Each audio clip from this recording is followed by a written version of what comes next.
교동문 60번 시편 139편을 교독하시겠습니다. 여호와여, 주께서 나를 살펴보셨으므로 나를 아시나이다.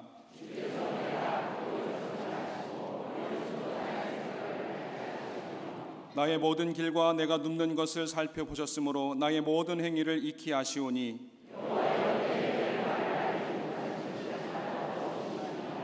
내가 주의 영을 떠나 어디로 가며 주의 앞에서 어디로 피하리이까?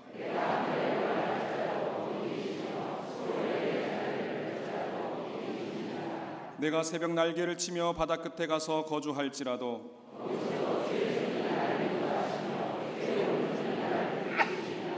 하나님이여 나를 살피사 내 마음을 아시며 나를 시험하사 내 뜻을 아옵소서.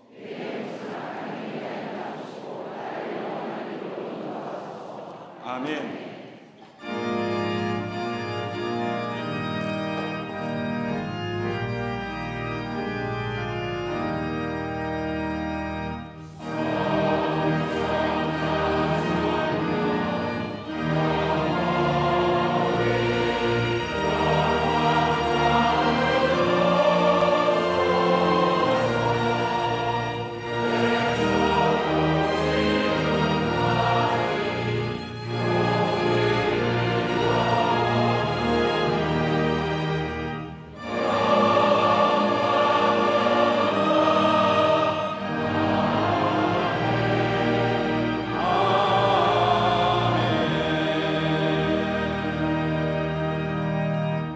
전능하사 천지를 만드신 하나님 아버지를 내가 믿사오며 그 외아들 우리 주 예수 그리스도를 믿사오니 이는 성령으로 잉태하사 동정녀 마리아에게 나시고 본디오 빌라도에게 고난을 받으사 십자가에 못 박혀 죽으시고 장사한 지 사흘 만에 죽은 자 가운데서 다시 살아나시며 하늘에 오르사 전능하신 하나님 우편에 앉아 계시다가 주례로서 산자와 죽은 자를 심판하러 오시리라. 성령을 믿사오며 거룩한 공예와 성도가 서로 교통하는 것과 죄를 사하여 주시는 것과 몸이 다시 사는 것과 영원히 사는 것을 믿사옵나이다. 아멘.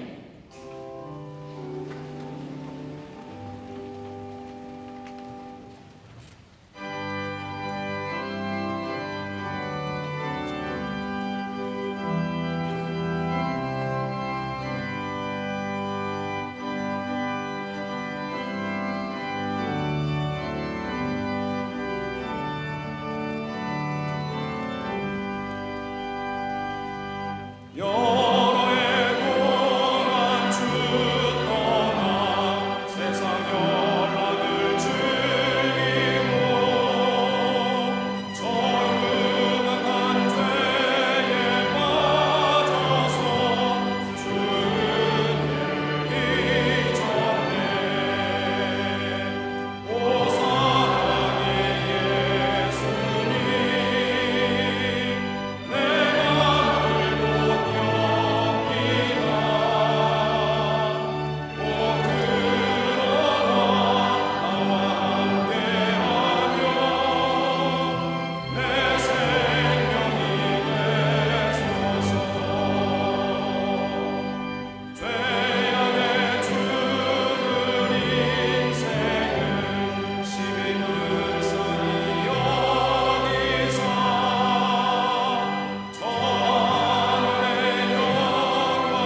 가운데 인자하심을 나타내시는 아버지 하나님, 우리에게 하늘의 평안을 주시려 주의 전으로 부르시니 감사합니다.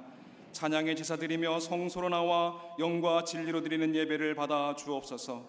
우리가 서 있는 어디서나 하나님을 예배하게 하여 주시옵소서. 맛을 잃은 소금처럼 말 아래 놓인 등불처럼 주어진 사명을 감당하지 못한 불신앙을 용서하여 주옵소서. 한 주간 죄로 인해 막혔던 담들이 허물어져 하나님을 향한 마음이 온전함으로 회복되게 해 주옵소서. 긍휼을 베푸시는 하나님, 이 민족 역사의 구비마다 민족의 위기마다 허락하셨던 능력과 구원의 축복을 다시 한번 허락해 주옵소서. 69년 전 이 땅에서 일어났던 참담했던 비극이 다시는 일어나지 않도록 샬롬의 평화를 내려 주시옵소서. 하나님 말씀이 흥황하여 여호와를 자기 하나님으로 삼는 백성이 누리는 복을 다시 누리게 하여 주옵소서. 역사를 이끌어 가시는 이는 오직 하나님이심을 믿사오니 대통령과 의정자들을 하나님 장중에 붙드사 하나님의 뜻을 이루어가도록 지혜를 허락해 주옵소서. 특별히 연이어질 한미 중 각국의 정상회담들이 한반도의 거짓과 속임수는 사라지고 진정한 평화와 복음적 평화 통일의 길을 여는 하나님의 도구로 쓰임받게 해 주옵소서. 가슴 벅차는 믿음의 선한 증거를 품은 광림의 성도들이 주신 사명을 다하게 하시고 마음을 합하여 하나님 나라의 선한 일들을 이루어가게 하여 주시옵소서. 우리 광림재단이 한국교회와 세계교회 가운데의 신앙의 모델, 부흥의 주축이 되게 하여 주시옵소서. 회복의 은총과 응답의 축복이 넘치는 호렙산 기도회, 이제 절반의 여정을 오게 하셨으니 감사합니다. 나머지 절반의 여정도 한결같은 사모함으로 올라 우리 삶 가운데 크신 일을 행하시는 하나님을 만나게 하여 주시옵소서. 잃었던 기도의 능력을 회복하게 하시고 나라와 민족을 더욱 사랑하게 하여 주시옵소서.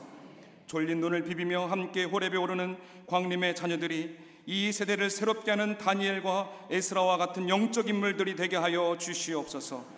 기도로 준비되고 있는 교회학교와 청년 선교국의 여름 성경학교와 수련회, 교육 선교를 통해서 믿음으로 세워지는 세대로 거듭나게 하여 주시옵소서. 영성의 산실로 새롭게 세워질 광림수도원의 본당 리모델링과 북방 선교의 전초 기조로 건축되는 블라디보스톡과 몽골의 선교센터가 하나님 나라를 확장해 가게 하여 주시옵소서. 8월 31일에 개최되는 성령한국 청년대회를 통해서 이 땅에 신실한 청년들이 일어나게 하여 주시옵소서. 여전히 기도의 무릎을 꿇으시는 감독님의 영육을 강건케 하여 주시옵소서. 나라와 민족과 세계 열방을 위해 기도하실 때 복음의 열매 치유의 은총으로 충만하게 하여 주시옵소서. 마르지 않는 생명의 샘물을 먹이시는 담임 목사님, 목자의 수고를 아끼지 않으시고 새 생명의 역사를 주도해 가실 때 성령의 강권적인 능력을 부릴 듯 일어나게 하여 주시옵소서. 호렙산 41일 여정 속에서도 강건하심과 성령의 능력을 더욱 충만하게 하여 주시옵소서. 오늘도 주의 말씀을 증거하실 때 선포하시는 말씀 그대로 능력이 되어 삶을 변화시키는 원동력 되게 하여 주시옵소서. 광림 남교회와 서교회, 북교회, 광림 모든 해외 선교지, 그리고 방송으로 예배하는 모든 성도들에게 하늘아버지를 만나는 은총을 허락하여 주시옵소서. 주차와 주안봉사, 안내와 헌금위원, 재단 꽃꽂이 등으로 섬기는 손길들을 축복하여 주시옵소서. 아름다운 목소리로 정성을 다해 찬양하는 갈릴리 성가대와 오케스트라의 찬양을 통하여 하나님 영광 받으시고 우리의 마음이 하나님을 향해 활짝 열리게 하여 주시옵소서. 이 모든 말씀 우리 주 예수 그리스도 이름으로 기도하옵나이다. 아멘. 하늘에 계신 아버지, 이름 거룩하사 주님 나라 임하시고 뜻이 이루어지이다.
거룩한 주의 날 하나님 전에 나와 우리 예배하는 모든 우리 광림의 권속들을 위해 하나님의 놀라운 은혜와 하늘의 축복이 넘쳐나시기를 먼저 주의 이름으로 축원합니다. 앞뒤 전후 좌우 계심과 함께 인사하시겠습니다. 하나님은 사랑이십니다 라고 인사들 나누시기를 바랍니다. 제31회 오랫삼 기도회가 은혜 가운데 진행되고 있습니다. 오늘로서 딱 반 지났습니다. 내일서부터 21일째가 시작이 됩니다. 참 빨리 가죠, 시간. 대답을 안 하신 거 보니까 기도 시간이 굉장히 늦게 가는 것 같습니다만 참 빠르게 지나왔습니다. 나머지 20일도 새벽을 깨우고 새벽에 하나님이 도우신다는 믿음을 가지고 올라오셔서 기도하심으로 기도의 응답과 더불어 우리의 믿음이 더욱더 깊은 자리에 설 수 있는 믿음의 성장을 가져오는 또 기도의 응답을 경험하는 호렙산 기도회가 되기를 바랍니다. 내일서부터 다시 한번 호렙산에 오르는 새로운 결심을 가지고 올라오셔서 기도하시는 우리 모든 우리 교우들이 되시기를 바랍니다. 청년선교국에서 교육선교로 국내 여러 학교 지역에 여름성경학교를 준비하고 있습니다.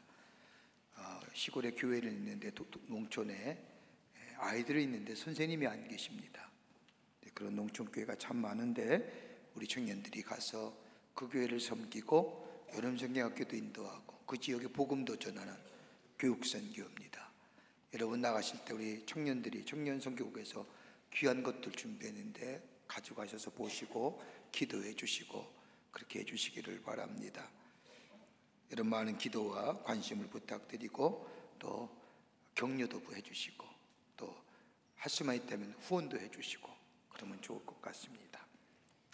2019년 하반기 속기공과가 발간되었습니다. 로비와 서점에서 구입하시기를 바랍니다. 오늘 강단면은 15교구 이용우 권사님 가정에서 자녀와 함께 하나님 은혜에 감사하며 장식해 주셨습니다. 그 밖에 교구와 선교구 소식, 선교회 모임들 나와 있습니다. 보시고 여러분 다 참여해 주시기를 바라고요. 결혼하실 가정이 있습니다. 축하해 주시고 지난 한 주간에 어려움을 당한 가정들이 계십니다. 만나실 때에 위로하여 주시기를 바랍니다. 그 밖에 박스 광고론에 많은 광고들이 나와 있는데 몇 가지만 여러분에게 말씀드립니다. 교회학교 여름 성경학교 및 수련회 일정이 나와 있습니다. 여러분 보시고 여러분의 자녀들 그 일정에 맞추어서 보내주시기를 바랍니다. 또 여러분 우리 청장년부가 오늘 소망사진관을 열었습니다. 7월 6일 날 엽니다. 죄송합니다. 7월 6일 호렙산 기도 후에 엽니다만은 여러분 다 가정에 정형화된 사진만 갖고 계시잖아요. 우리 호렙산 기도회 끝난 후에 같이 이렇게 자녀들과 함께 자연스럽게 스냅 사진이라고 할까요? 찍는 기회가 됐으면 좋겠고요. 오늘 올해가 6.25 69주년 되는 해입니다. 민족이 아픔을 겪었던 69년이 지난 아직도 우리 여전히 그 아픔 가운데 있습니다만 분단의 아픔이 있죠. 그래서 오늘 수요일 날 6.25를 생각하며 구국 예배를 드립니다. 여러분 오셔서 함께 기도하고 이 민족을 위해서 함께 기도하며 예배하는 시간 됐으면 좋겠습니다. 기억하시고 7시 30분 본당대 예배실에서 수요일 예배와 함께 드리게 됩니다. 또 우리 교회에 미션 출입을 합니다. 미션 출입은 이게 우리 모든 교우들 대상인데 우리 교회에 여러 가지 세계 곳곳에 미션 센터가 있는데 우리 함께 그 미션 센터를 방문하고 그 지역을 방문하며 기도하며 여행하는 미션 출입입니다. 그래서 올해는 러시아와 세인트 베테즈부르크라고 하는 곳에 가도록 하겠습니다. 저희 교회의 선교지가 거기에 교회가 4개가 있고 베테즈베르크에 2개가 있고 모스크바에 선교센터와 함께 교회가 있습니다. 방문하고 기도하고 선교여행을 보면서 그것을 위해서 기도하고 그 지역의 또 문화적인 것도 보고 오는 귀한 기회가 됩니다. 원하시는 분들 목회연구원, 목회선교지원실로 연락하시기를 바랍니다. 그 밖에 광고들을 보시고 기도와 관심과 참여를 부탁드립니다. 이제 성경봉도 있겠습니다.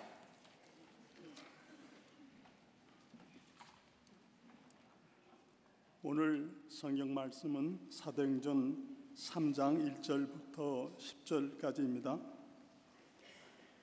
제9시 기도 시간에 베드로와 요한이 성전에 올라갈새 나면서 못 걷게 된 이를 사람들이 메고 오니 이는 성전에 들어가는 사람들에게 구걸하기 위하여 날마다 미문이라는 성전문에 두는 자라.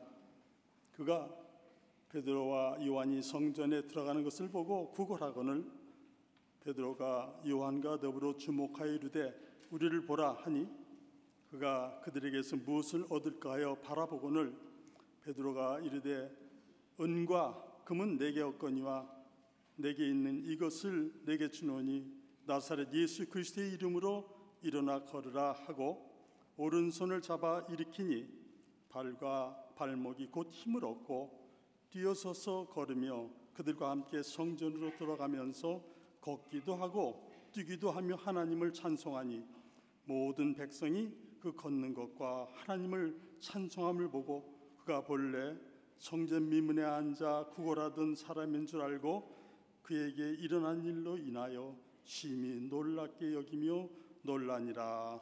아멘.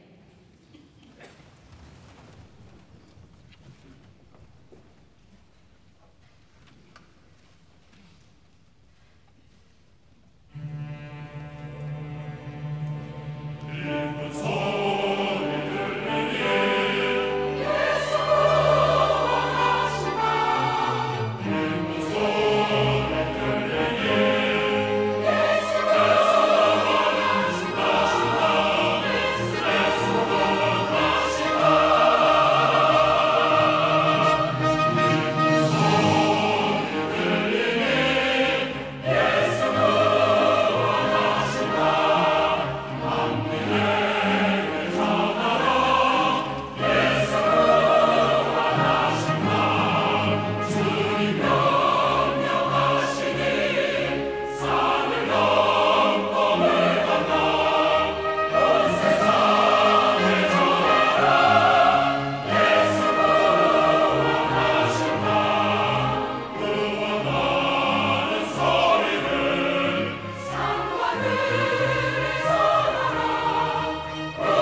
갈릴리 성가대와 오케스트라의 귀한 찬양에 감사합니다. 은혜 받았습니다. 고맙습니다. 광주의 최초의 기독교 신자이며 광주의 최초의 목사님이었던 오방 최홍종 목사님을 주제로 그분의 삶을 바탕으로 실화로 쓰여진 소설이 하나 있는데 문순태 교수가 쓴 성자의 지팡이라는 소설입니다. 이 책에 나오는 소설의 내용은 대체로 이렇습니다.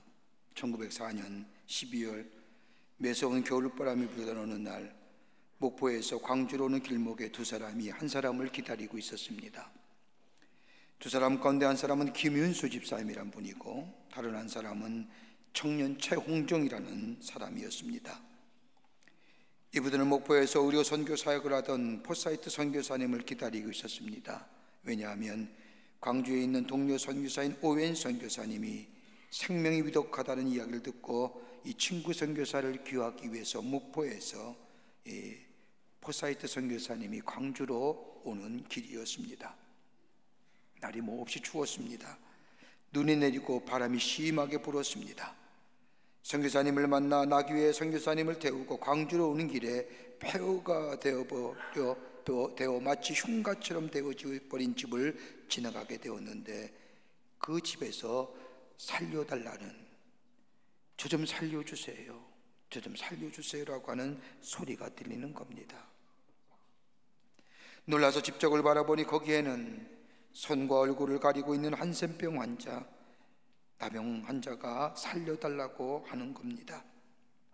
당시에 한센병 환자는 흠이 볼 수 있었을 뿐만 아니라 친구 선교사인 오웬 선교사가 위독하기에 바쁜 걸음으로 가야 함에도 불구하고 이 포사이트 선교사님은 걸음을 멈추어 섭니다. 그리고 그 여인에게 달려갑니다. 후에 알려진 것으로는 그 여인은 25살 난 김복순이란 여인이고 그녀에게는 5살 난 아들이 있었습니다. 한센병을 걸린 이 여인은 가정과 공동체에서 쫓겨나 저 흉가처럼 버려진 집에 들어가 노숙하며 숨어 살고 있었던 겁니다. 이 여인을 보는 이 포사이트 선교사님은 자신의 외투를 벗어서 떨고 있는 여인의 몸을 덮어줍니다. 그리고 그 여인을 번쩍 알더니 자기가 탔던 나귀 위에 앉힙니다. 이것을 본 최홍정 청년의 마음은 그 자체가 충격이었습니다. 그리고 선교사가 자신이 스스로 이 수레에 나귀를 끌고 가는데 이 여인이 무언가 계속해서 이야기합니다. 가만히 들어보니 손가락 마디는 무뎌졌고 얼굴은 병으로 일그러진 이 여성, 더 이상 바라볼 수 없는 처참한 상황에도 이 여인은 계속해서 하는 이야기가 저 집 앞에 있는 지팡이를 좀 가져다 달라는 겁니다. 가만히 보니 그 여인이 가지고 다니던 지팡이가 그 여인에 있던 자리에 있었습니다. 포사이트 선교사는 최홍정에게 이야기하기를, 청년이여, 저 지팡이를 가져다가 이 여인에게 갖다 줄 수 없겠소? 라고 말합니다. 그 말을 듣고 이 최홍정인 청년이 지팡이를 가져다 주려고 가까이 갔을 때 이 최홍정 청년은 갖다 줄 수가 없었습니다. 그 지팡이는 그 여인이 흘린 고름과 핏덩어리가 더덕더덕 붙어 있었기 때문입니다. 당시 한센병에 접종만 하여도 전염이 되고 병이 치유되기가 어렵기 때문에 그 누구도 가까이 하지 않았습니다. 그는 선교사의 말을 듣고 그 여인의 지팡이를 가져다 주려고 그 지팡이에 섰는데 그것을 보는 순간 멈추어서고 말았습니다. 도무지 가져다 줄 수가 없었던 겁니다. 그러자 이 선교사는 계속해서 최홍준이라는 청년을 향하여 재촉합니다. 형제요, 우리가 갈 길이 먼데 빨리 갖다 주시오. 그래야 우리가 빨리 갈 수가 있습니다 라고 재촉을 하지만 선뜻 그 지팡이를 집어서 그 여인에게 갖다 줄 용기가 나질 않습니다. 근데 그 마음에 순간 그런 마음이 들었습니다. 우리와 다른 저 사형 사람도 저 여인을 번쩍 앉아서 나귀에 태우는데 내가 이 피고로 묻은 지팡이 하나 가져다 주지 못한다고 한다면 민족적 수치가 되겠구나. 우리와 다른 이방 사람들, 저 사람들 앞에 한국 사람이 수치를 당하겠구나라고 생각하면서 내가 한센병이 걸리더라도 지팡이를 가져다 줘야겠다고 생각하고 이 청년은 지팡이를 집어서 그 여인에게 가져다 줍니다. 가는 길이 내내 불안합니다. 한센병에 걸렸을까? 걸렸으면 어떻게 됐을까? 그 후에 내 삶은 어떻게 될 것일까? 이렇게 생각하고 지나다가 어느덧 잊어버리고 말았는데 얼마가 지난 시간 후에 이 여인이 세상을 떠났습니다. 무심코 이 여인이 난 지팡이를 가지고 있던 이 청년 최원정은 어느 날 그 지팡이를 보는 순간 그때의 일을 생각합니다. 그리고 그 지팡이를 가슴에 안고 자신의 삶을 하나님께로 드리기로 결심합니다. 피고로 묻은 그 지팡이가 자기를 부르시는 예수님의 음성이라는 것을 깨달았습니다. 불악에 태어나 채망치란 별명을 가지고 동네 불량배로 살았던 이 최홍정, 그가 예수를 믿고 한센병 환자를 위하여 한평생 살겠다고 결심하며 그렇게 살았던 목사님이십니다. 이분을 통하여 소력되어 한센병 환자를 위한 시설이 세워지게 되었고, 그리고 이분과 함께 이분이 최초로 한센병 환자들을 치료하는 집단시설을 만드는 분이 되었습니다. 무엇이 이토록 이분의 삶을 변화시켰을까요? 자신에 대한 분노와 자신의 삶에 대한 불행을 이길 수 없어서 세상을 원망하고 살았던 이 사람, 그런데 이 사람이 버려진 사람들을 위하여 일평생 자기의 삶을 드릴 수 있었던 삶의 변화는 어디서부터 시작이 되었을까요? 여러분, 사람은 누구나 다 변화되기를 원합니다. 어제보다는 오늘이, 오늘보다는 내일이, 내일보다는 미래가 새로워지기를 원합니다. 여러분, 변화가 원한다는 것은, 새로워지기를 원한다는 것은 내 안에 생명이 있다는 겁니다. 여러분, 어떤 사람은 작은 변화를 통하여 경험하며 그 작은 변화의 반복함이 오늘 이 자리에 오게 했을지도 모르고, 어떤 분은 스스로 감내할 수 없는 엄청난 변화를 겪으면서 이 자리에 오신 분들도 계실 겁니다. 어떻게 보면 우리의 삶은 변화의 연속 속성이 있다고 해도 과언이 아닙니다. 우리의 삶이 힘들지만 그럼에도 불구하고 오늘 여기까지 올 수 있었던 그 변화의 이유가 어디 있을까요? 오늘 우리가 읽은 이 본문의 말씀, 우리가 잘 알고 있는 말씀입니다. 베드로와 요한이 성전에 올라가서 기도하기 위해서 올라가다가 성전 미문에 앉아있는 안진뱅이를 바라봅니다. 그 성전 미문에 있는 나면서부터 걷지 못하는 그 안진뱅이를 예수의 이름으로 일으킨 놀라운 기적의 사건입니다. 우리 이 말씀을 읽을 때마다 베드로의 행한 일, 기적의 역사, 안진뱅이가 일어나서 성전을 들어가기도 하고 나와도 뛰기도 하고 걷게 하던 그 모습에 대한 관심을 가지고 있지, 이면에 이 놀라운 변화를 일으키게 했던 베드로의 변화가 어디서부터 시작됐을까요? 우리 나타나는 현실만 얘기하지, 그 현실 이면에 있는 베드로가 그렇게 할 수밖에 없었던 변화의 역사에, 변화의 사건을 일으킬 수밖에 없었던 그 변화의 변곡점이 무엇이었을까요?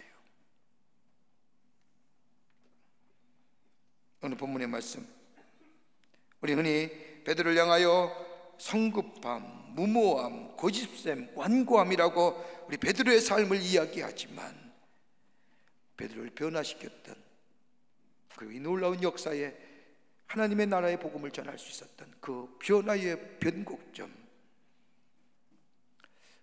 그걸 우리가 믿음으로 받아들일 수 있다고 한다면 우리도 새로운 변화의 주인공 되지는 않을까요? 오늘 본문의 말씀을 통해서 몇 가지로 함께 말씀을 나누며 함께 은혜 받고 믿음의 도전을 받기를 원합니다. 첫째는 자신의 깨어지는 아픔입니다. 베드로 자신은 깨어지는 아픔과 실패를 통하여 변화했습니다. 여러분, 서양의 기온 가운데 비가 폭풍이 없이 맑은 하늘에 태양이 비추는 날이 계속한다면 그 땅은 사막으로 변한다라고 하는 말처럼, 여러분, 인생의 여정을 겪으면서 비와 폭풍을 좋아하는 사람은 없을 겁니다. 아니, 비와 폭풍 없이 편안한 삶, 평온한 삶을 살기를 원할 겁니다. 그런데 비와 폭풍이 없는 삶, 땅은, 인생은, 그 땅과 생명은 자라지 못하는 메마른 땅이 되고 맙니다. 우리의 인생을 살면서 역정과 실패라는 것이 우리의 삶에 떠나지 않습니다. 우리가 계획했던 일, 우리가 목표했던 일, 좌절되고 그것을 통하여 얻는 좌절의 마음, 이걸 실패라 할 수 있을 겁니다. 그런데 같은 삶이라면 실패보다는 순종한 삶, 실패보다는 아픔보다는 성공과 기쁨을 누리는 삶 원합니다. 그런데 우리가 이 삶을 뒤돌아보면, 우리가 여기까지 온 것을 뒤돌아본다면 실패란 땅을 밟지 않고는 여기까지 올 수 없었음을 봅니다. 실패와 좌절을 통해 내 삶의 울타리가 무너지고 내가 알고 있는 지식과 지혜의 범주를 넘어서서 인내와 또 다른 지혜가 내게 습득되고 시작하면서 내 삶이 시작되어 왔음을 보게 됩니다. 그러게 어떻게 보면 실패와 시련이 변화의 동기가 되었다고 해도 과언이 아닐 겁니다. 오늘 베드로 어떤 사람입니까? 베드로의 삶을 가만히 살펴보시자고요. 성경에 나타난 베드로의 삶의 몇 가지를 이렇게 얘기할 수 있을 겁니다. 베드로는 의지가 강한 사람이었습니다. 그것도 성공에 대한 의지입니다. 예수님을 따랐던 초기의 모습을 보면 예수님을 통하여 자신의 성공, 자신이 이루고자 하는 것들을 원했던 것을 보게 됩니다. 마태복음 19장 27절의 말씀을 보면 베드로가 대답하여 이르되 보소서, 우리가 모든 것을 버리고 주를 따라 싸운데 그런지 우리가 무엇을 얻으리이까? 예수님, 내가 다 버리고 떠났는데 예수님을 통하여 우리가 얻는 것이 무엇이 되겠습니까? 예수님을 통하여 뭔가 이뤄보고자 하는 성공에 대한 의지가 강한 사람이 베드로였습니다. 더 나아가 베드로는 신념의 사람이었습니다. 여러분, 신념이라는 게 무엇입니까? 내가 인생을 어떻게 살아야 된다는 인생의 기준을 말할 수도 있고 자기의 삶의 철학이라도 얘기할 수 있을 겁니다. 사람은 적어도 이렇게 살아야 돼, 이렇게 살아야만이 사는 것이야 라고 나름대로의 삶의 철학을 말할 수 있는 것이 신념이라 얘기할 수 있을 겁니다. 베드로는 신념의 사람이었습니다. 여러분, 우리가 가지고 있는 신념이 어느 때 굴절되고 굽혀집니까? 우리의 생계의 문제와 더불어 우리의 가족의 문제가 연결되어지면 우리는 적절히 타협하면서 우리의 신념이 타협된 신념으로 바뀌지는 않습니까? 베드로는 그런 사람 아니었습니다.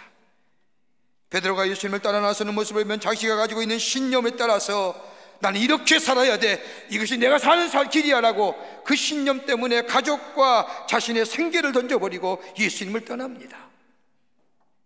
예수님을 따라 나섭니다. 여러분, 굉장한 사람입니다. 여러분, 마태복음 26장 33절의 말씀을 보면 예수님이 십자가의 사건을 앞에 두고 제자들에게 다 너희는 나를 떠날 것이라고 이야기하자 모두가, 이 베드로가 그 말씀을 듣자 예수님 무슨 말씀입니까? 모두가 주를 떠날지라도 나만은 주님을 버리지 않습니다라고 말합니다.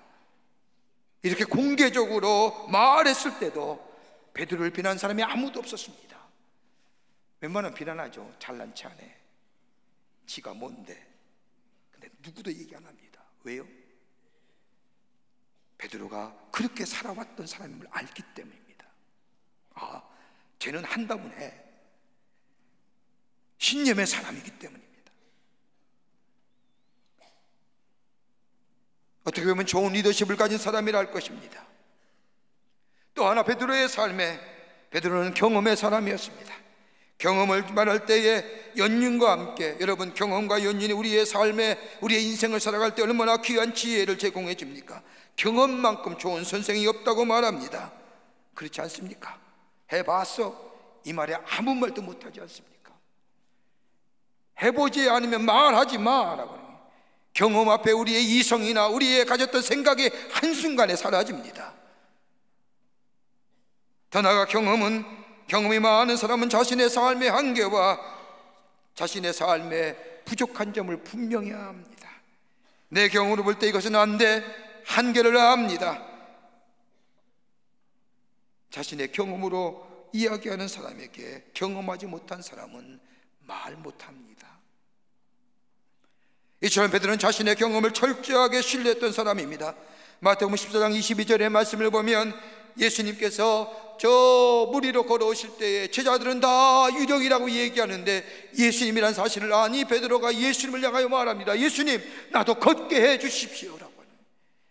그때 예수님이 무리를 걸어오라고 얘기할 때 베드로는 그 무리를 걷는 예수님과 동일한 경험을 했던 사람이 베드로입니다. 그 누구도 경험하지 못했습니다. 이처럼 베드로는 자신의 예수님의 능력을 경험해 본 사람이었습니다. 경험같이. 또 하나 베드로의 삶에 뒤돌아보면 실천적 행동이 있는 사람입니다. 실천한 사람이었습니다. 자기가 말한 거 약속을 지키기 위해서 예수님께서 로마의 병정에 잡혀시켜 갈 때에 칼을 빼어 제사장의 종의 귀를 자른 사람이 베드로입니다. 그러게 어떻게 보면 베드로의 삶을 지탱해 주었던 것은 자신의 의지와 신념과 경험과 행동하는 것들, 이것이 자신의 삶을 지탱해 왔고 자신의 삶을 세워줬다고 생각하며 삽니다. 그리고 예수님을 따릅니다. 그런데 작은 일 하나가 그의 모든 것을 무너뜨렸습니다. 마태복음 26장 71절의 말씀을 보면 예수님께서 가야바뜰에서 재판을 받으실 때 한 비자가 베드로를 향하여 얘기합니다. 예, 당신도 저 나사렛 예수와 함께 있었던 자가 아니라 라고 이야기할 때에 이 베드로가 뭐라고 얘기합니까? 무슨 얘기야? 나는 저 사람 알지도 못해. 난 알지도 못한단 말이야. 3번씩이나 부인합니다. 한 비자의 이야기에.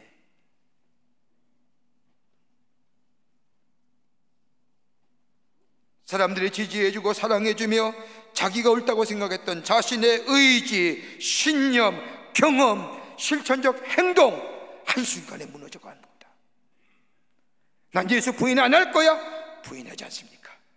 나 예수님 따를 거야? 부인하며 예수님 멀리 도망가지 않습니까?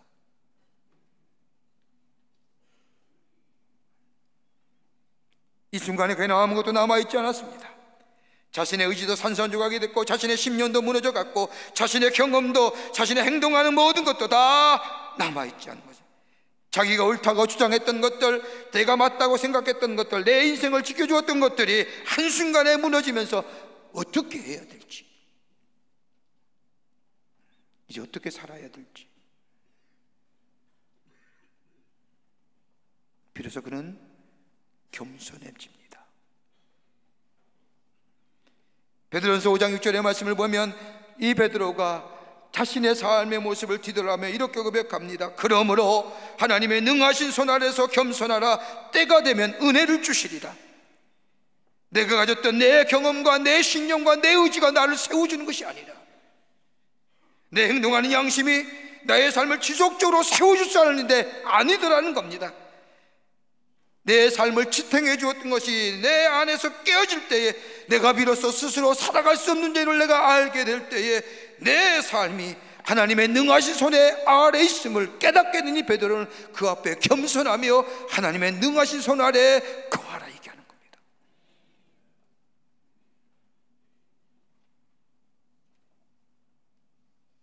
겸손할 때 보여지는 하나님의 능하신 손, 내 삶이 내 신념에 달려있는 것이 아니라 내 소유와 지식에 달려있는 것이 아니라 하나님의 능하신 손 아래에 있다는 것을 알게 되며 하나님의 능하신 손을 의지하는 사람으로 변화된 것.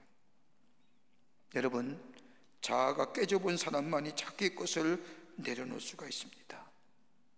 내 한계의 벽에 부딪혀 내 인생이 내가 가지고 있는 것으로 이루어지지 않는다는 것을 깨달은 자가 내가 주관할 수 없는 다른 것에 의해서, 그것이 물질이, 그것이 지식이, 그의 명예와 그의 지혜가 아니라 이건 내 인생이 아니구나라고 하는, 비로소 그때 하나님의 능하신 손을 발견하며 그 능하신 손에 거하는 자 되는 거예요.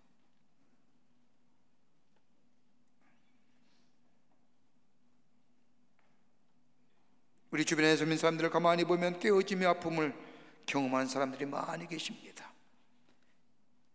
일평생 나름대로 잘 살아왔다고 생각하는데, 나름대로 바르게 산다고 했는데, 여러분, 우리 인생의 삶의 여정에 실패와 좌절의 삶의 여정이 있다고 할지라도 다시 한번 나의 깨어짐의 아픔이 파괴가 아니라 그것을 통하여 창조의 새로운 변화의 출발점이 된다는 것을 믿을 때는 다시 한번 하나님의 능하신 손을 붙잡고 그 아래 서는 자 될 때에 우리 안에 새로운 존재로 변화의 역사를 경험하는 복된 인생으로 살게 될 줄 믿습니다. 두 번째는요, 진리 되신 예수님과의 교제입니다. 베드로의 변화는 예수님과의 많은 대화 가운데 그의 삶이 변화되었습니다. 여러분, 복음서의 말씀을 보면 베드로만큼이나 예수님과 많은 대화를 나누었던 사람이 없습니다. 그는 삶의 의문점이나 그가 알고 있는 것을 주님께 있는 그대로 이야기하고 예수님으로부터 말씀을 듣습니다. 여러분, 신약 성경의 말씀을 보면 대체로 많이 나온 제자의 이름 가운데 요한이란 제자는 무려 31번 나오지만 베드로는 몇 번 나와요? 200번 이상 나옵니다. 베드로는 의문이 많았던 사람이고 관심도 많았던 사람입니다. 열정도 많았던 사람입니다. 그러기에 자신이 가지고 있는 관심이나 자신이 가지고 있던 열정 혼자만 간직하는 것이 아니라 예수님 앞에 나와서 여쭙고 묻습니다. 경험합니다. 때로는 예수님 앞에 야단도 맞습니다. 그러나 끊임없이 예수님 앞에 자신의 관심을 가지고 나아옵니다. 여러분, 복음서에 기록된 초요한 같은 예수님의 말씀 가만히 보십시오. 다 베드로에 의해서 나온 말씀이 대부분입니다. 복음서 읽으면, 말씀을 읽으면 예수님의 행동, 베드로의 행동, 말, 질문, 관심, 그것들 인하여 예수님께서 하신 말씀이 계시와 진리로 우리 가운데 있음을 봅니다. 예수님을 통해서 말씀도 많이 들었습니다. 예수님을 통해서 경험도 많이 했습니다. 예수님을 통해서 예수님이 행하신 놀라운 일도 많이 봤습니다. 그러기에 어떤 신약 성경학자들은 얘기하기를 복음서의 첫 번째 말씀은 마태와 아니라 마가복음입니다. 그러면서 이야기를 마가복음의 저자는 마가가 아니라 베드로였을 것이다. 베드로가 이야기하는 것들, 예수님과의 대화했던 이야기를 마가가 듣고 적었을 뿐이다라고 이야기합니다. 그러기에 마가복음은 다른 공간서복음보다 마태와 누가복음의 표본이 되었고 베드로를 통하여 예수님 말씀이 복음으로 우리에게 들려진 것이다. 여러분, 일반시간 법칙이라는 것이 있죠. 여러분 잘 알 겁니다. 어떤 분야의 전문가가 되고 큰 일을 이룰 수 있는 것은 다름이 아니라 그 시간에 거기에 적어도 1만 시간 이상이 투자되어야 된다는 겁니다. 3시간씩 하루에 드린다면 10년의 세월이 걸쳐진 시간입니다. 그래야 비로소 전문가 된다는 거예요. 학기 우리 다른 오케스트라 여러분들 적어도 하루에 3번이씩 3시간 이상 연습했을 거 아닙니까? 10년이 넘었기에 다 이렇게 전문가 되셨잖아요. 하루에 3시간 이상씩 10년의 시간이 지날 때 비로소 그 분야의 전문가 된다는 겁니다. 한 신문사의 기자로 오랫동안 일했던 분이 어떤 분야에든 성공한 사람들을 모아서 조사해봤더니 3가지의 공통점이 있다는 겁니다. 그 하나가 뭐냐? 주변의 지원, 두 번째는 타고난 운, 세 번째는 투입된 시간이랍니다. 근데 여러분, 이 3가지 요인 가운데 지원과 운은 스스로 별다른 노력을 들이지 않아도 성공에 이를 수 있게 하지만 문제는 내가 통제할 것이 아닙니다. 여러분, 내가 원한다고 누가 지원해 줍니까? 내가 원한다고 운이 따릅니까? 이건 별다른 노력이 안 들어도 성공에 이를 수 있게 해주지만 문제는 내가 통제할 수 있는 게 아닙니다. 반면에 시간은 내가 통제할 수 있는 겁니다. 내가 노력할 수 있고 내가 투자할 수 있습니다. 성공한 사람이 적어도 1만 시간 이상 그것에 대하여 관심을 가지고 시간을 투자하여 다양하게 살피는 관심이 그 사람을 만들어갔고 창조적인 삶을 만들어갔다고 한다면, 여러분, 우리가 하나님의 사람으로, 우리의 부르심을 받은 사람으로 내게 각자의 하나님이 주신 사명이 있다고 할 터인데, 여러분, 이 사명을 우리가 이룰 수 있다고 한다면 저도 우리 해야 할 길이 뭘까요? 우리의 삶이 진정한 변화의 삶으로 나아가기를 원한다고 한다면, 여러분, 세상의 친구들과 나눈 이야기와 교제 시간이 우리의 삶을 변화시킬 수 있었던 거예요. 아무리 나은 삶을 살고 그렇지 못한 삶을 산다고 해도 여러분, 사는 것은 다 마찬가지 아닙니까? 그러기에 전도서 기자가 고백한 것처럼 해 아래 새 것이 없다는 것처럼 우리 사는 것이 다 똑같은데 우리 만나서 같이 얘기하고 같이 나눈다고 해서 그것이 우리의 삶에 새로운 변화를 가져다는 변곡점이 됐냐 말입니다. 땅에 속한 욕심과 욕망을 추구하면서 내가 원하고 바라는 것을 기뻐하며 즐거워하는 것들을 하면서 우리의 삶에 하나님이 기뻐하시는 삶, 하나님의 뜻이 이 땅에 이루어질 뿐만 아니라 하나님의 이름이 거룩히 여김을 받을 뿐만 아니라 하나님 나라가 이 땅에 선포되어진 일들이 우리 안에 가능케 되는 역사가 있게 되는가요? 세상의 전문가들도 1만 시간 이상 투자해야 그 지식과 지혜가 그 사람에게 들어가고 그 사람을 변화시킬 수 있다고 한다면 오늘 우리의 삶이 하나님이 원하시고 바라시는 하나님의 뜻하신 바의 삶으로 살아갈 수 있는 길은 다른 것이 아니라, 창조적 변화를 이루는 삶은 다른 것이 아니라 주님의 말씀과 더불어 주님과 교제하는 시간이 우리 안에 더 있어야 되지는 않겠나요? 주의 말씀을 듣는 것, 주의 행하신 것을 보는 것, 주님의 말씀을 듣고 보고 기뻐하는 그것을 위하여 나의 삶을 투자하고 마음과 정성을 다하여 우리의 마음을 주 앞에 기울일 때에 우리 안에 새로운 창조적 변화가 일어나는, 그러기에 베드로가 말합니다. 베드로전서 1장 18절 말씀을 보면 너희가 알거니와 너희 조상이 물려준 헛된 생실에서 대속함을 받은 것은 금이나 금 같은 것이야 금같이 없어질 것이로 된 것이 아니요 오직 흠없고 점없는 어린 양 같은 그리스도의 보배는 피로 변된 것이니라고 말합니다. 전통과 율법을 중히 여겼던 베드로, 전통과 율법의 두터운 벽을 넘어서서 우리의 구원은 저 전통이 아니라 저 율법이 아니라 어린 양 예수 그리스도의 피로 이루어졌던 이 놀라운 진리를 발견할 수 있는 것은 다름이 아니라 그가 예수님과 다녔을 때 예수님과 교제하고 들었던 그 진리의 말씀이 그의 마음 가운데 있었기 때문입니다. 그러게 베드로전서 1장 23절의 말씀을 보면 너희가 거듭난 것은 썩어질 씨로 된 것이 아니요 썩지 아니할 씨로 된 것이니 살아있고 항상 있는 하나님의 말씀으로 되었느니라. 말씀. 여러분 사도행전 2장의 말씀을 보세요. 우리 베드로를 생각할 때 흔히 무식한 사람, 조급한 사람, 행동만 앞서는 사람, 우리 그렇게 생각합니다. 사도행전 2장의 말씀을 보면 베드로가 오순절에 성령의 충만함을 받고 설교하는 그 베드로의 모습을 보면 그 설교 안에 하나님의 말씀에 정통하며 그리고 구원의 비밀이 정확하게 해석하는 것을 봅니다. 어디서 나왔을까요? 예수님과의 교제함입니다. 예수님으로부터 들었던 말씀입니다.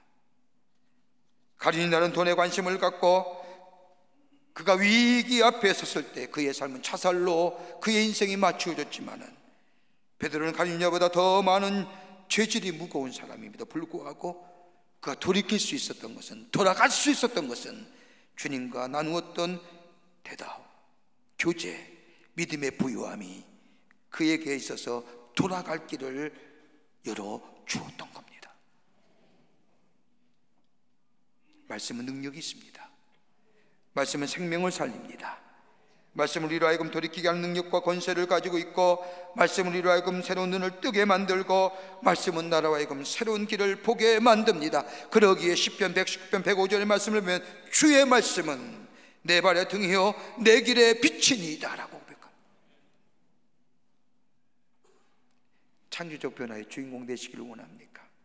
오늘보다 내일이 좀 더 나은 인생으로 하나님의 역사를 이루어가는 삶 되기를 원하신다면 여러분, 우리가 시간을 조금 더 주님 앞에, 말씀 앞에 좀 더 투자하는,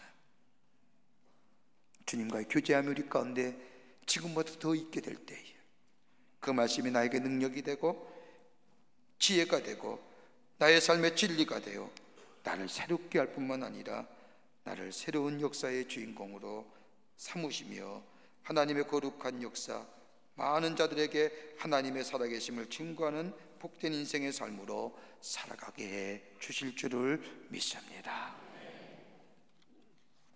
끝으로 예수님의 사랑이었습니다. 베드로의 변화는 예수 그리스도의 사랑이었습니다. 예수님 말씀처럼 닭이 울기 전에 예수님을 3번 부인할 것이라고 말씀하신 주님의 말씀대로 베드로는 예수님을 부인합니다.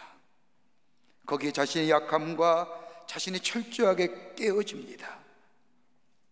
부활하신 주님, 베드로는 만나지 못해서 자신의 고향으로 낙행하여 본래의 직업인 어부로 돌아가 고기를 잡은 이 베드로에게 부활하신 주님이 찾아와 주셔서 그를 만나 주시고 그를 회복시켜 주신 것,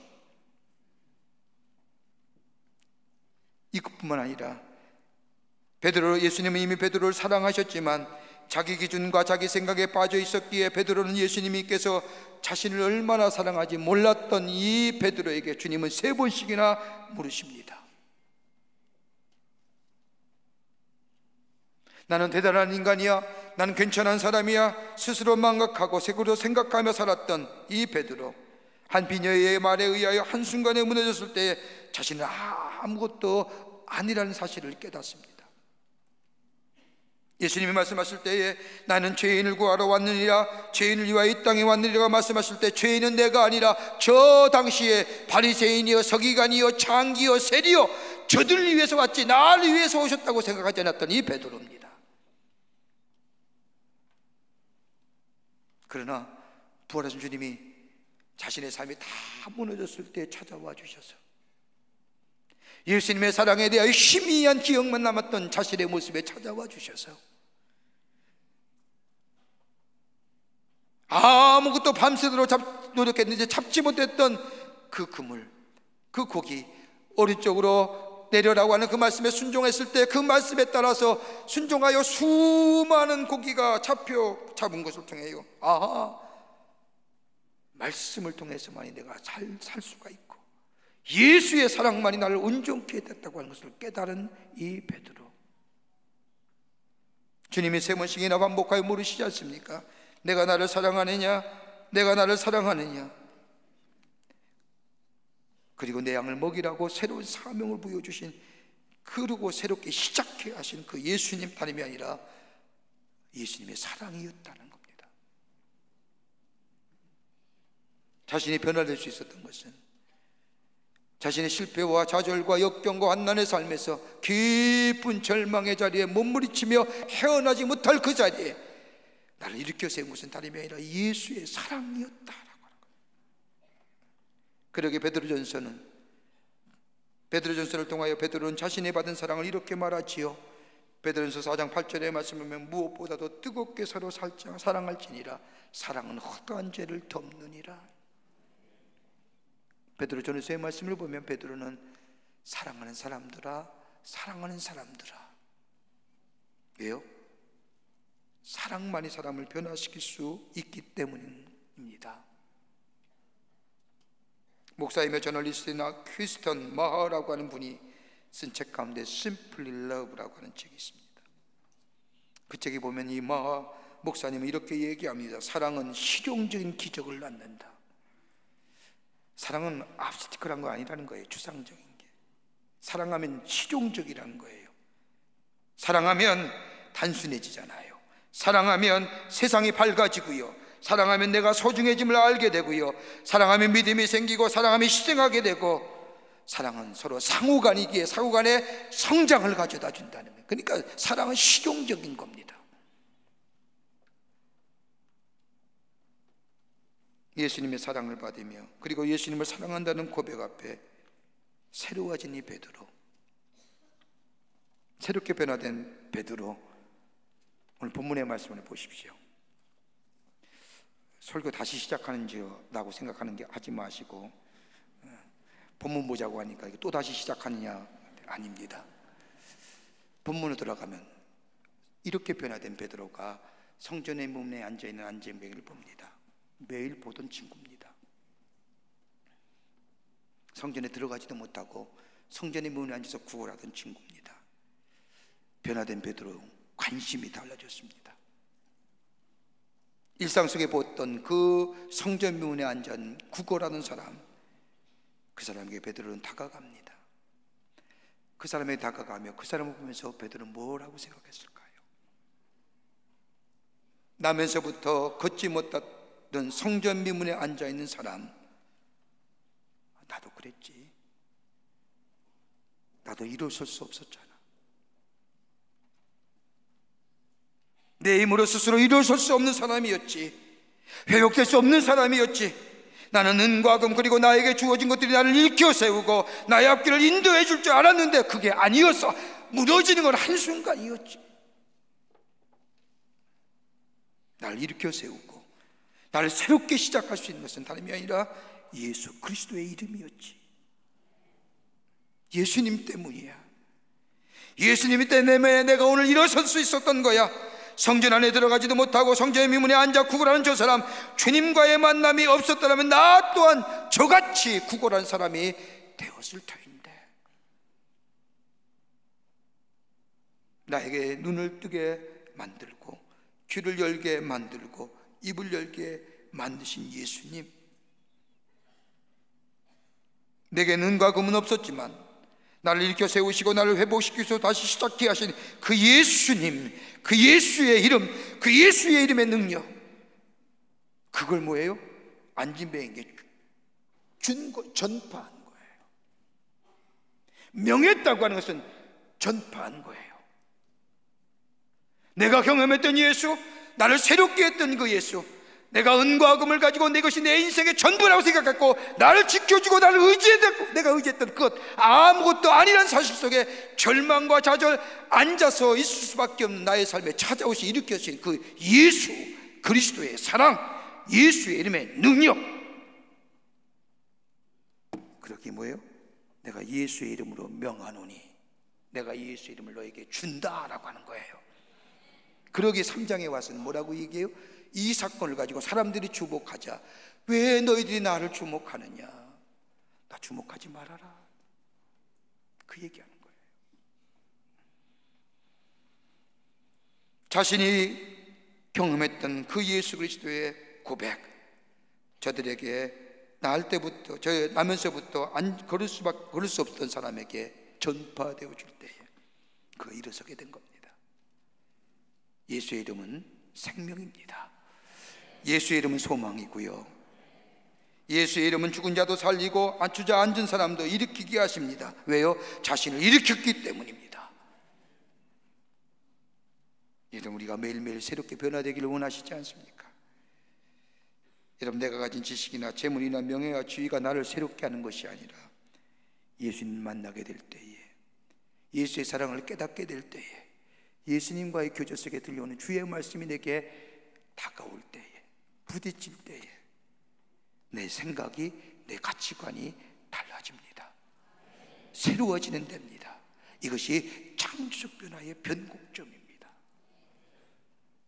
오늘도 우리에게 난 너를 사랑한다, 내가 길이요 진리요 생명이라 말씀하신 주님, 그 주님과 좀 더 시간을 투자하여 교제하고 주의 말씀을 듣고 주의 사랑을 느끼며 그 내 변화된 모습을 다른 사람에게 전파하고 증거하고 증인된 삶 살 때 우리 안에 새로운 창조적 변화는 나만 변하는 게 아니라 다른 사람까지도 변화시킬 수 있는 그 놀라운 은혜가 우리 가운데 있게 될 줄 믿습니다. 이 은혜가 여러분과 저 가운데 넘쳐나시기를 주의 이름으로 축원합니다. 하나님 감사합니다. 저희들 사랑하시고 지키시는 은혜 감사합니다. 때로는 내 것 의지하며 살 때가 참 많습니다. 무너질 때야 비로소 난 아무것도 할 수 없음을 고백하게 됩니다. 그때 눈을 들어 하나님의 능하신 손 안에 거하는 자들 되게 하여 주시고, 주님의 말씀, 주님과 교제하며 우리 가운데 있게 하시고, 다시금 주의 사랑을 내 마음속에 깊은 자리에 경험하여 그 놀라운 은혜와 사랑 안에서 새롭게 변화되어 나뿐만 아니라 다른 사람도 변화시키는 창조적 변화의 주인공 되는 저희들로 주께서 삼아 주시옵소서. 성령이 도우시고 인도해 주실 줄 믿으며 예수님의 이름으로 기도하옵나이다. 아멘.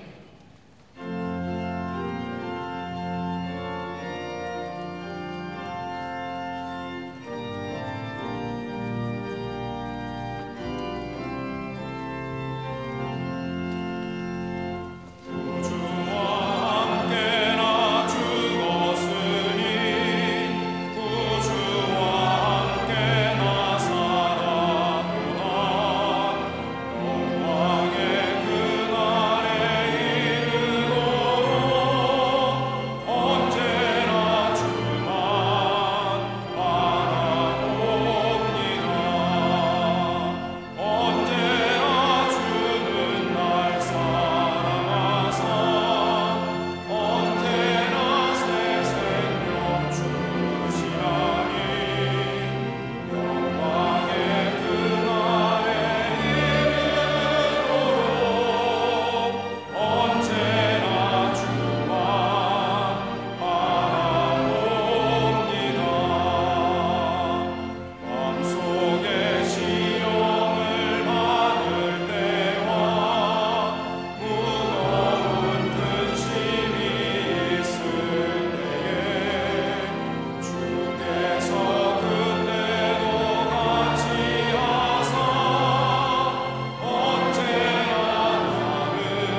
살아서 역사하시는 전능하신 하나님, 거룩한 주의 날 저희들의 걸음을 하나님의 전에 오게 하여 주시고 우리의 마음과 정성을 모아 하나님 앞에 예배하게 하심에 감사합니다.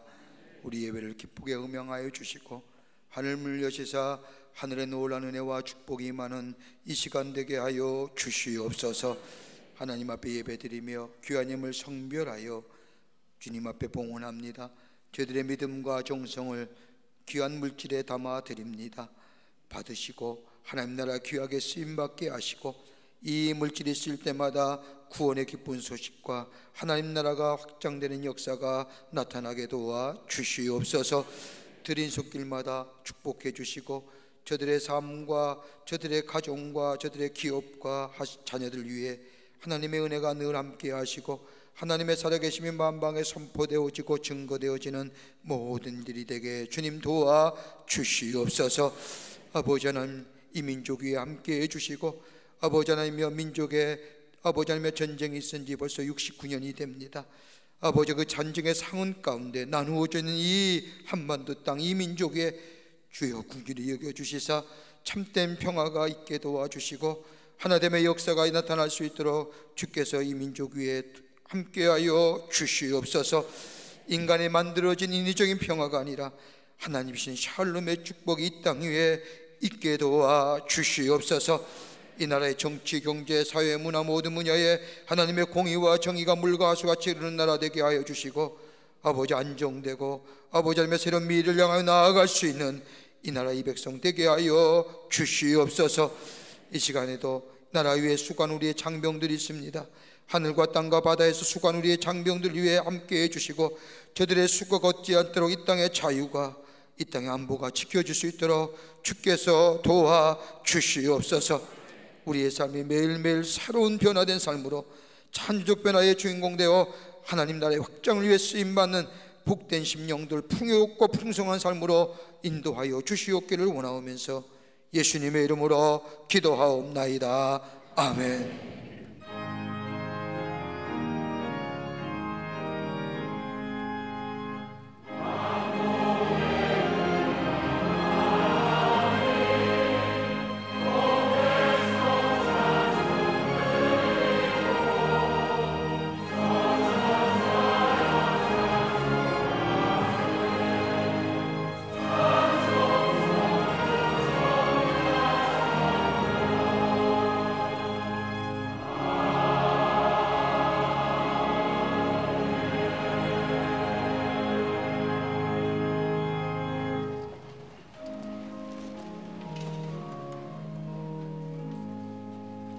오늘 이 시간에 우리에게 새로 나오신 분 계십니다. 호명할 때 앞으로 나와주시고요.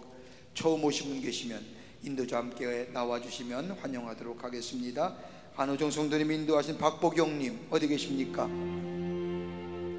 예, 환영합니다. 앞으로 나와주시죠. 처음 오신 분 가운데 새신자 등록카드는 안 했지만 처음 오신 분들 앞으로 나와주시면 3층 앞으로 나와주시면 충식으로 환영하겠습니다.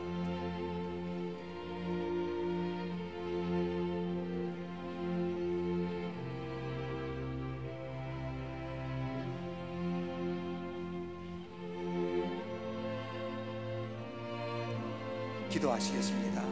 하나님, 거룩한 주의 날 당신의 귀한 백성 주의 전에 오게 하심에 감사합니다. 저의 이름을 하늘나라의 생명책 기록해 주시고 구원과 영생의 소망 가운데 이 땅에 살면서 주님과 늘 동행하며 승리하며 기쁨과 감격이 넘쳐나는 삶으로 주께서 인도하여 주시옵소서. 주님의 영원토록 동행해 주실 줄 믿으며 예수님의 이름으로 기도하옵나이다. 아멘. 뒤돌아서실까요? 교우들 향해 서시고 여러분 크게 박수로 환영하시죠. 예, 장로님 따라가 주시면 교회 세우게 하고 안내하겠습니다. 말씀 묵상 기본타임 7호로 나왔습니다. 여러분 하나씩 구입하셔서 하루 일을 시작하기 전에 말씀으로 하루 일을 시작하는 여러분 그런 귀한 믿음의 삶, 그럴 때 하나님께서 우리에게 인도하시고 보호하시고 지혜 주시고 명철 주시는 삶 삽니다. 여러분 하나씩 구입하셔서 말씀 묵상집 언타임 이용하시길 바라고요. 속회음과 나왔습니다. 여러분 꼭 속회 들으시길 바라고요. 하나씩 구입하셔서 속회 예배 드릴 때 함께 말씀을 나누는 또 은혜 받는 기회가 되시기를 바랍니다. 하반기 속회 공과입니다. 꼭 구입하시기를 바랍니다. 내일서부터 다시 한번 호렙산에 올라야겠습니다. 20일 지났습니다. 20일 지났으니까 앞으로 20일은 아무것도 아닙니다. 다시 한번 호렙에 올라서 새벽에 도우시는, 새벽을 깨우는, 그래서 기도의 응답과 더불어 우리의 믿음이 더 성숙해지는, 더 깊은 자리에 들어가는 그런 기회가 되시기를 바랍니다. 다 일어서실까요? 전우자유 계시면 이렇게 인사하며 고백하겠습니다. 예수님이 우리의 소망이십니다 라고 인사들 나누시기를 바랍니다.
그리스도의 크신 은혜와 하나님 아버지의 한량없으신 사랑하심과 성령님의 인도 교통하심이 거룩한 주의 날 주의 전에 올라와 마음과 정성을 모아 하나님 앞에 예배드리며 주의 말씀 가슴에 품고 저 세상에 나가 창조 변화의 주인공 된 삶으로 하나님을 높이며 그리스도를 증거하는 삶을 살기로 새롭게 결단하고 세상을 향해 나아가는 우리 모든 광림의 권속들과 영상을 통하여 하나님 앞에 예배 참여한 모든 한국교회 성도들과 그 밖에 거룩한 백성들 위해 주께서 지금로부터 영원토록 함께 하시기를 간절히 축원하옵나이다. 아멘.